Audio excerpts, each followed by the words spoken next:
साथियों नमस्कार, मैं हूं नीरज पटेल और आप देख रहे हैं नेशन जनमत। अंबेडकर नगर की रहने वाली अयोध्या में शिक्षिका सुप्रिया वर्मा की 1 जून को बेरहमी के साथ हत्या कर दी जाती है। पोस्टमार्टम रिपोर्ट कहती है कि जिस समय हत्या की गई थी उस समय उनके पेट में 600 ग्राम का यानी कि तकरीबन 5 माह का एक मेल जेंडर शिशु पल रहा था। मतलब उस समय वो गर्भवती थी। उस घटना के खुलासे के बाद परिवार इंसाफ की गुहार लगा रहा है। इस बात के लिए नहीं कि हत्यारोपी को पकड़ा जाए, बल्कि इस बात के लिए कि हत्याकांड का खुलासा करते समय उनकी बेटी सुप्रिया वर्मा के दामन पर दाग लगाते हुए उनको चरित्रहीन घोषित कर दिया था।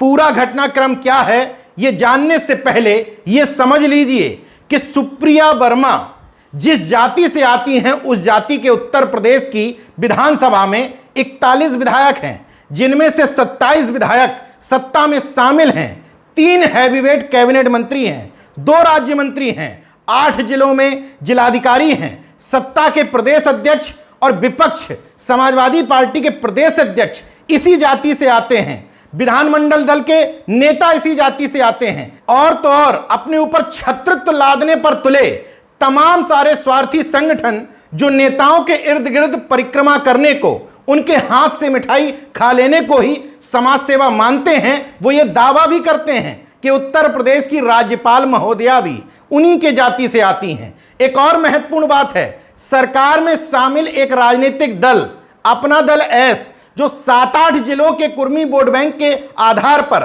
पति राज्य में मंत्री बन जाते हैं, पत्नी केंद्र में मंत्री बन जाती हैं। इन तमाम सारे स्वयंभू ठेकेदारों, समाज के कुलभूषणों के रहते हुए भी जब भी कोई एक घटना होती है, इस समाज के साथ उनके कुलभूषणों की असली हैसियत सामने आ जाती है। घटना 1 जून को मौजूदा समय में योगी सरकार के राम राज्य के सबसे बड़े केंद्र अयोध्या में घटती है। बताया जाता है कि शिक्षिका सुप्रिया वर्मा के पति और उनकी सास बैंक में किसी काम से घर से निकली थी। सुबह 10:52 पर 11:14 पर वो वापस लौटती हैं।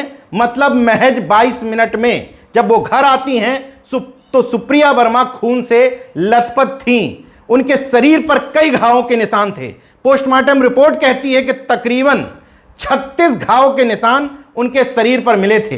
परिवार के लोगों ने सोचा कि मिसकैरेज हुआ होगा, लेकर के अस्पताल पहुंचे। वहां पता चलता है कि सुप्रिया वर्मा की धारदार हथियार से शरीर पर दर्जनों घाव करके हत्या कर दी गई। दरअसल शिक्षिका सुप्रिया वर्मा के पति भी शिक्षक हैं, इसलिए शिक्षक संगठन ने विभिन्न आला अधिकारियों को ज्ञापन दे करके, प्रदर्शन करके और समाज के लोगों ने आगे आकर के कहा कि इस जघन्य हत्याकांड का खुलासा किया जाए, क्योंकि न सिर्फ सुप्रिया वर्मा बल्कि उनके गर्भ में पल रहे शिशु की भी हत्या की गई और उनके घर से लाखों रुपए के जेवरात लूटे गए थे। इस घटनाक्रम के 32 दिन बाद तत्कालीन एसएसपी शैलेश पांडे ने घटनाक्रम का खुलासा करने के लिए एक प्रेस कॉन्फ्रेंस की। उस प्रेस कॉन्फ्रेंस में डीआईजी अमरेंद्र प्रताप सिंह जी भी बैठे थे। प्रेस नोट में बताया गया कि एडीजी जोन लखनऊ, सारे अधिकारियों के नाम सुनिएगा, Brajbhushan Sharma, DIG Amarendra Pratap Singh, SSP Shailesh Pandey, SP city Vijaypal Singh, CO Rajesh Tripathi, inspector कोतवाली अश्वनी कुमार पांडे ने कड़ी मशक्कत करते हुए 17 साल के एक नाबालिग को गिरफ्तार किया है, जिसके पिता का नाम दिग्विजय सिंह है, लेकिन यहां पर माता का नाम छुपा लिया गया। इस केस में माता का नाम बेहद महत्वपूर्ण इसलिए है क्योंकि इस आरोपी की मां का नाम है अनीता सिंह। सीएम की सजाती तो है ही, साथ ही साथ अयोध्या में महिला मोर्चा की पदाधिकारी भी हैं, मतलब बीजेपी नेता हैं। मैं इस नाम पर इसलिए जोर दे रहा हूं क्योंकि मृतका के पिता सुरेश वर्मा जो ग्राम विकास अधिकारी हैं, उन्होंने भी इस नाम पर फोकस करते हुए कहा कि इसलिए इस घटनाक्रम को घुमाने की और कमजोर करने की कोशिश की जा रही है।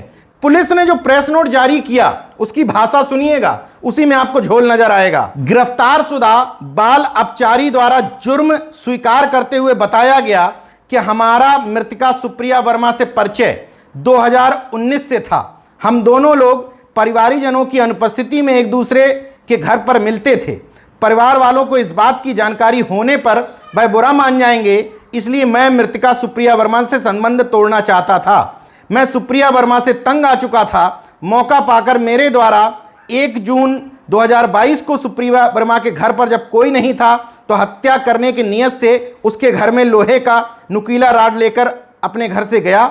हम लोग आपस में सोफे पर बैठकर बात करने लगे। उसी समय मृतका सुप्रिया वर्मा द्वारा मेरे ऊपर दबाव बनाया जा रहा था। हम दोनों में बहस हो गई। मैं उठकर अपने घर पर जाने लगा, परंतु मृतका सुप्रिया वर्मा ने मुझे पकड़ लिया तो हमने उसे धक्का दे दिया। उसके बाद वह जमीन पर गिर गई तो मैं वहीं पर मृतका सुप्रिया वर्मा को लोहे की नुकीली रॉड से गले पर मारकर हत्या कर दी। इसके बाद मैं उसके दूसरे कमरे में अलमारियों में रखा हुआ जेवरात व रुपए लेकर के चला गया।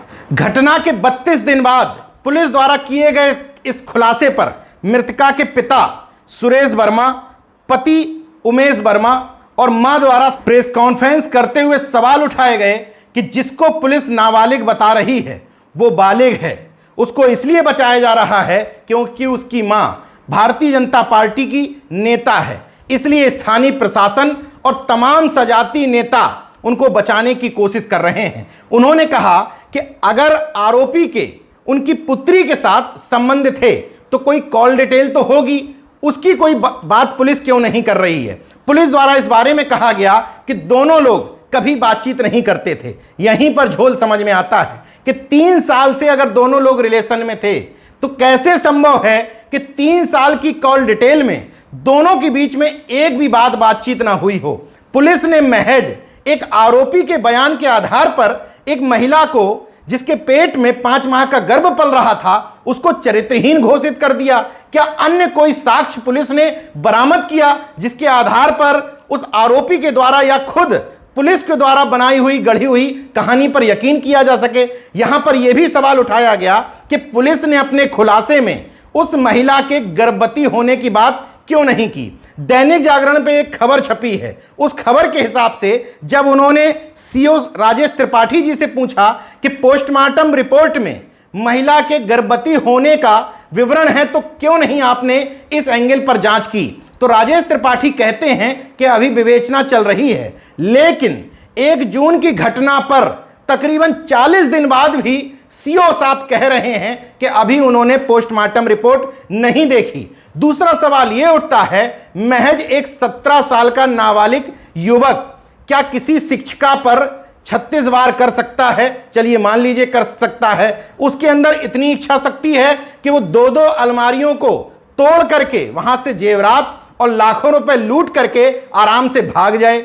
मृतका के पिता यह भी कहते हैं कि इस खुलासे की कहानी बताने से पहले एक आला अधिकारी पुलिस के ये भी कह रहे थे कि एक अकेले शख्स का यह काम हो ही नहीं सकता, इसमें कई लोग इन्वॉल्व हुए होंगे। इसलिए सुरेश वर्मा कहते हैं कि किसी अन्य एजेंसी से इस बात की जांच करानी चाहिए, निष्पक्ष रूप से इस बात की जांच होनी चाहिए कि इसमें कितने लोगों का हाथ है और उनकी बेटी की हत्या क्यों की गई। उनको इंसाफ देने की बजाय सुरेश वर्मा जब शासन प्रशासन पर सवाल उठाते हैं तो ग्राम विकास अधिकारी के तौर पर उनका तबादला कर दिया जाता है। यहां एक बात और समझ में नहीं आती कि 17 साल का नाबालिग जिसको पुलिस बता रही है वो इंटरमीडिएट का छात्र है और कह रही है कि 2019 से ये लोग रिलेशन में थे, तो 3 साल पहले उसकी उम्र 14 साल रही होगी। तो एक शिक्षिका जिसका पति खुद शिक्षक है और उससे उनको एक बच्चा भी होने वाला है, तो इतनी कम उम्र के किसी बच्चे के साथ रिलेशनशिप में क्यों होगी? ना वहां पैसे का एंगल दिखता है, ना वहां परिवार में तनाव का एंगल दिखता है। शिक्षिका गर्भवती भी थी तो वहां अन्य एंगल भी नजर नहीं आता है। तो फिर जो तमाम सारी ये बातें सामाजिक संगठनों को समझ में आ रही हैं, वो लगातार प्रदर्शन कर रहे हैं, जगह जगह इस बात को लेकर के ज्ञापन दिए जा रहे हैं, वो बात पुलिस को समझ में क्यों नहीं आ रही? जो कहते हैं कि हम बाल की खाल निकाल लेते हैं और कानून के हाथ बहुत लंबे होते हैं। लोगों का गुस्सा इस बात पर है कि वो जाति के ठेकेदार जो जाति के नाम पर अपनी राजनीतिक दुकानदारी चला रहे हैं, जाति के आधार पर भारतीय जनता पार्टी से टिकटों की डीलिंग करके लाखों करोड़ों रुपए में बेच रहे हैं, वो लोग जो जाति के आधार पर मंत्री जैसे पद हासिल कर रहे हैं, वो लोग इस तरह की घटनाओं पर मुंह क्यों नहीं खोलते हैं? हैरत की बात देखिए कि इस घटना पर राष्ट्रीय लोकदल के पूर्व जिलाध्यक्ष राम सिंह पटेल मुंह खोलते हैं, समाजवादी पार्टी की पूर्व एमएलसी लीलावती कुशवाहा मुंह खोलती हैं, पूर्व मंत्री तेजनारायण पांडे और पवन पांडे भी कहते हैं कि पुलिस ने जो खुलासा किया है उसमें कहीं ना कहीं गड़बड़ जाला है। वहीं आजाद समाज पार्टी और भीम आर्मी के प्रमुख चंद्रशेखर आजाद भी ट्वीट करके कहते हैं कि हम पूरी तरीके से इस परिवार के साथ हैं और जल्द ही अयोध्या पहुंचेंगे। ऐसे में जाति के नाम पर राजनीतिक रोटियां सेक रहे लोग क्यों खामोश हैं, इसी बात पर सोशल मीडिया पर कैंपेन भी चल रहा है, सवाल भी उठाए जा रहे हैं। मैं अनुरोध करूंगा उत्तर प्रदेश की सरकार, मुख्यमंत्री और डीजीपी महोदय से कि उस अयोध्या को जिसको आप विश्व स्तरीय बनाने की बात करते हैं, जिस दिन योगी आदित्यनाथ जी अयोध्या में मौजूद थे उसी दिन इस घटनाक्रम को अंजाम दिया गया, तो कम से कम पुलिस के आला अधिकारियों के खुलासे को अंतिम सत्य ना माना जाए, निष्पक्ष एजेंसी से इसकी जांच करवाई जाए, परिवार के जो तर्क हैं उनको सुना जाए और उसके आधार पर परिवार को इंसाफ दिलाया जाए, ताकि उनकी मृतक बेटी के दामन पर जो दाग लगे हैं उसको वो धुल सकें। इस घटनाक्रम का सबसे महत्वपूर्ण पहलू है पुलिस द्वारा घटना की बताई गई कहानी। अगर चार्जशीट में पुलिस घटनाक्रम की यही कहानी बताती है तो केस बेहद कमजोर हो जाएगा। आरोपी अगर नाबालिग है तो केस वैसे ही कमजोर है। फिर घटनाक्रम का कहानी ये बताई जाए कि आरोपी चूंकि मुसीबत में था, मृतका उसके ऊपर दबाव बना रही थी, वो छोड़ने को तैयार था, लोक लाज के डर में उसने हत्या कर दी, तो भी केस कमजोर होता है। इसलिए इस घटनाक्रम की सही और निष्पक्ष जांच होना बेहद जरूरी है। यह घटनाक्रम इस बात का भी उदाहरण है कि विधायकों, जिलाधिकारियों, मंत्रियों की संख्या से किसी समाज की हैसियत नहीं आंकी जाती। समाज की हैसियत इस बात से आंकी जाती है कि उसके अंदर संघर्ष का मादा कितना है। देखते रहिए नेशन जनमत, जागरूक और सजग बने रहिए। जय विज्ञान, जय संविधान, जय लोकतंत्र। धन्यवाद।